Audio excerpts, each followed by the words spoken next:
Hello student, welcome to your social science class. In our previous video, we discussed about the Delhi Sultan. In this video, we discussed about the Mughal Empire. We studied in the previous chapter that the last ruler of Delhi Sultanate, Ibrahim Lodi, was defeated by the Babur in the first battle of Panipat in AD 1526, or the victory of Babur laid the foundation of Mughal rule in India. So in this chapter we study about the Mughal Empire. Okay student, तो first we discussed about the Babur. Babur जैसे जैसे student हमने पढ़ा था कि जो बाबर है उसने इब्राहिम लोदी को मतलब डिफेटेड किया था युद्ध बैटल्स के अंदर 1526 में, एंड देन उसने मुग़ल एम्पायर को एस्टेब्लिश किया था. तो बाबर का जो टाइम पीरियड था वो था AD 1526 से 1530. उसका पूरा नाम था जहीर उद्दीन मोहम्मद बाबर, और वो फरगना इन AD 1494 के अंदर अपने मतलब फादर की डेथ के बाद वो गद्दी पर बैठा था. और Fergana was a small city in central Asia, और his father he sit the seat on age of 12 years, or his empire expand invaded 5 times in India. Okay, but he defected the Ibrahim Lodi in 1526.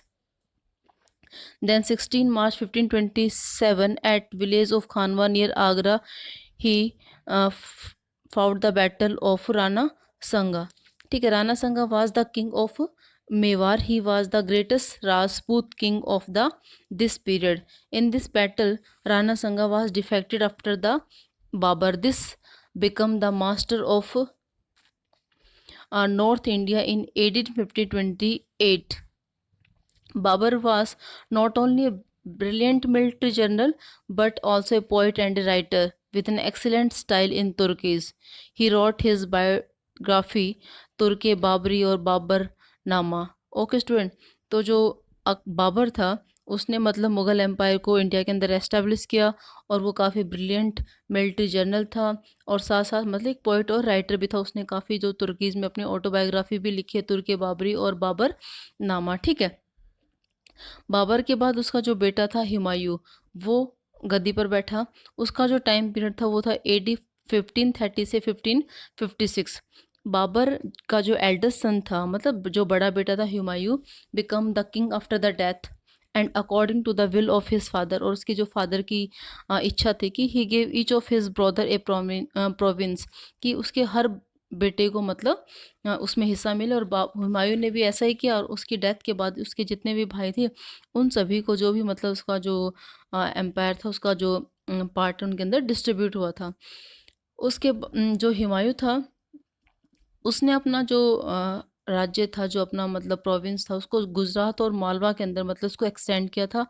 और he was defeated by the Sher Shah Suri in Chausa in 1539 and Kannauj in 1840. After these defeats, the Mughal Empire in India temporarily ended.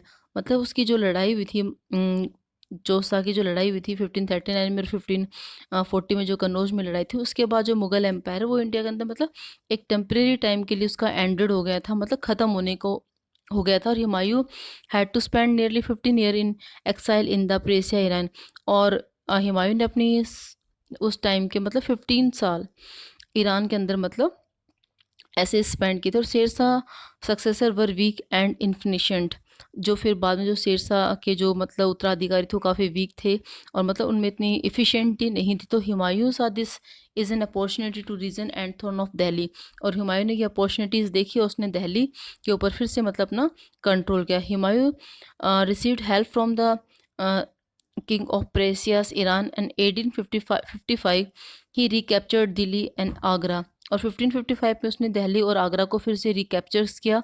But the very next year he died, और as a result of falling from the stairs of his library. वो अपनी जो library की जो stairs हैं उनसे मतलब गिर के उसकी डेथ हो गई accidentally.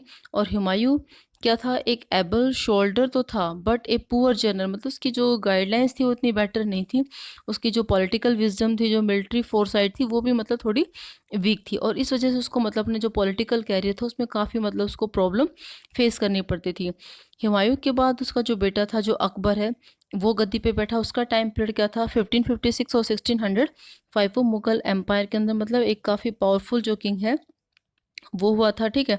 After the death of Humayun, his son Akbar ascended the throne at the age of 13 year.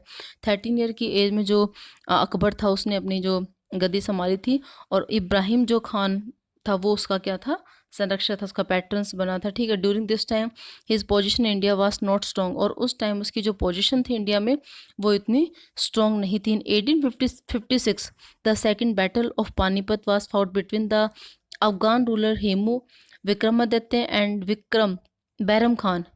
Hemu was defeated और this fought Delhi and Agra back to Akbar, और इस लड़ाई में जो अकबर था उसको दिल्ली और आगरा फिर से वापस मिल गया। Agra become the capital of the Mughal empire in AD 5060।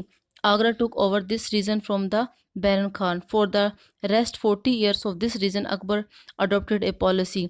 और इस जो हमारी जो नेक्स्ट वीडियो होगी उसमें हम अकबर के बारे में और अच्छे से डिटेल में पढ़ेंगे। स्टूडेंट, जो मैंने अभी जो पढ़ा है आपको उसको दोबारा से रिवाइज करें ताकि जो चैप्टर है आपको समझ में आ जाए, और इसकी कोई भी जो चैप्टर से रिलेटेड जो प्रॉब्लम है वो हम जूम क्लासेस के अंदर डिस्कस करेंगे। आज की वीडियो में इतना ही है, और नेक्स्ट वीडियो में हम अकबर के बारे में थोड़ा सा और डिटेल में पढ़ेंगे। Thank you.